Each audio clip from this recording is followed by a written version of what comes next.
Баршаңызға қайырлы күн, есімім Бақыт, каналыма қош келдіңіздер.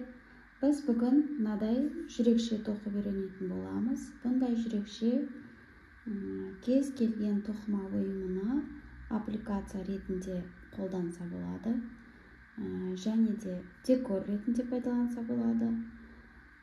Жалпы тоқылған бұйымға сән беріп тұрады. Бұндай жүрекшені тоқу үшін бізге не қажет? Соған тоқталайық. Міндетті түрде қайшы қажет болады. Одан кейін кез келген жіп, маған қазір осындай қызыл түстен керек болып тұр, сондықтан осы жіпті пайдаланып тұрмын.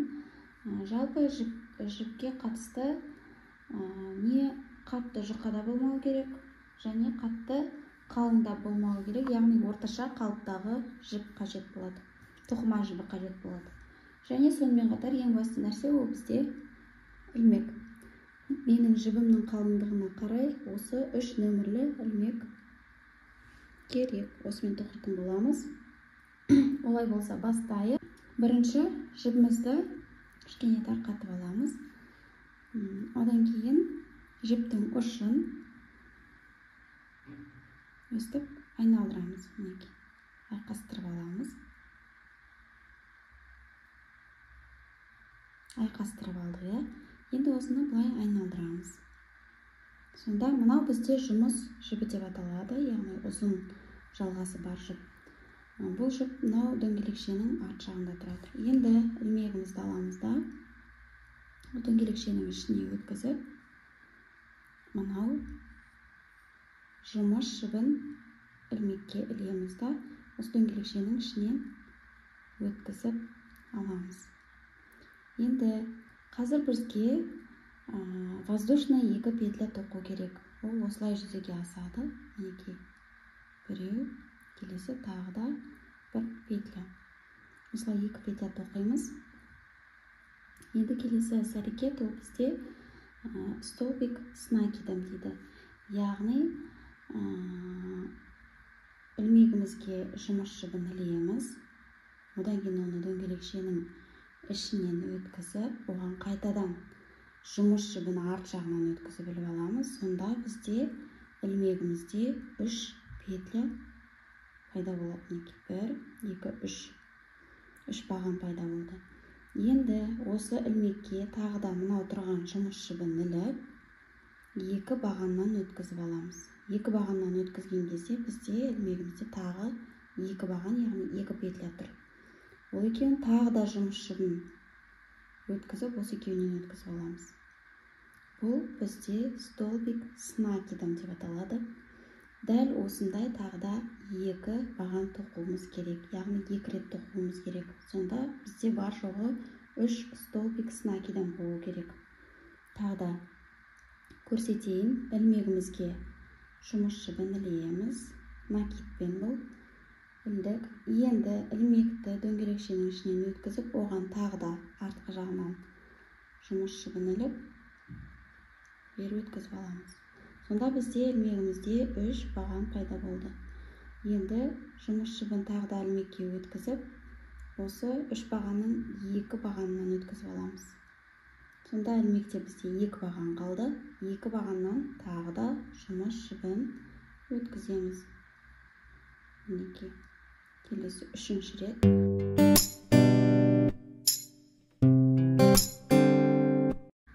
Енді келесі бізде іс-әрекет ол полустолбик деп аталады, яғни жарты баған. Жарты бағанды қалай жасаймыз? Ол кезде де жұмыс жібін ілмегімізге 1 рет өткізіп аламыз. Содан кейін ілмекті дөңгелекшенің ішіне өткізіп, тағы да жұмыс жібін ілеміз. Сонда бізде жаңағындай 3 баған, яғни 3 петля шықты. Осы 3 петлядан біз алдыңғысында накидпен болғанда екеуінен өткізіп, одан кейін тағы да екеуінен өткізгенбіз. Бұл жолы үшеуінен бірге өткіземіз. Бұл бізде полустолбик, яғни жартылай баған болып табылады. Дәл осындай полустолбиктан біз 3 тоқуымыз керек. Қазір біреуін тоқыдық, енді 2 қалды.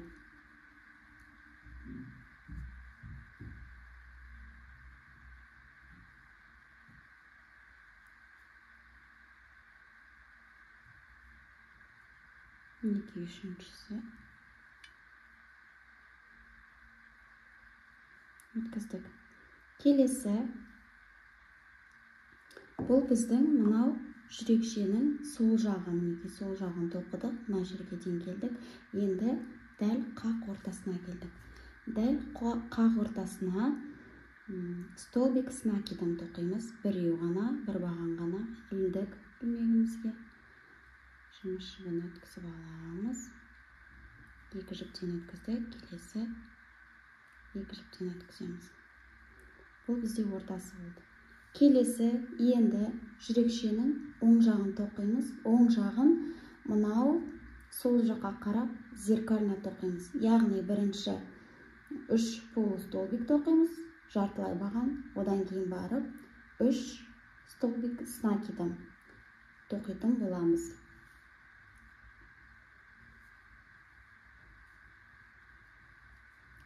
Полустолбик тоқимыз. Біреу,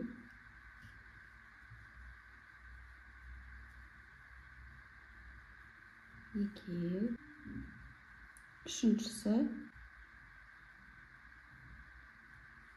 мінекей өткізіп алдық.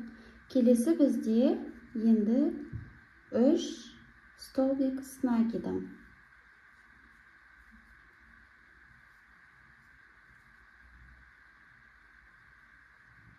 Екеуінен өткізіп аламыз.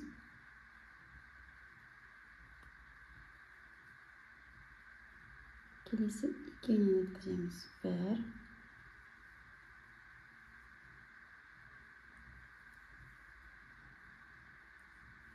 2,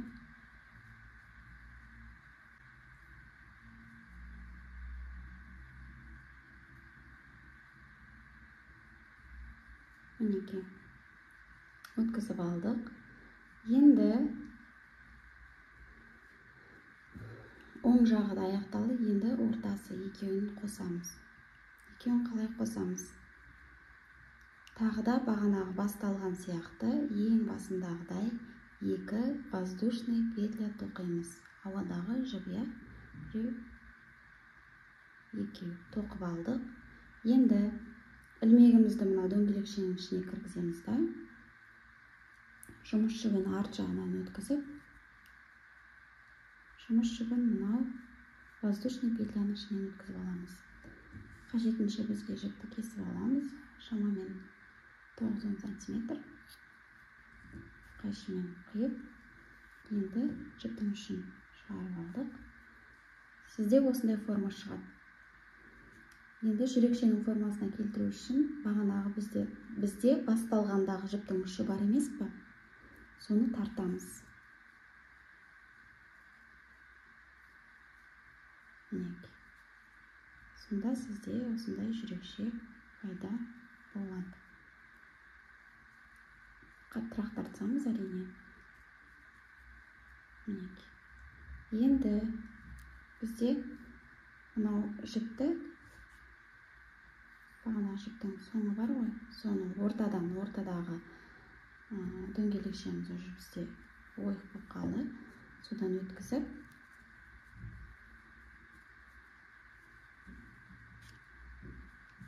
екі жіпті бір-біріне байлаймыз.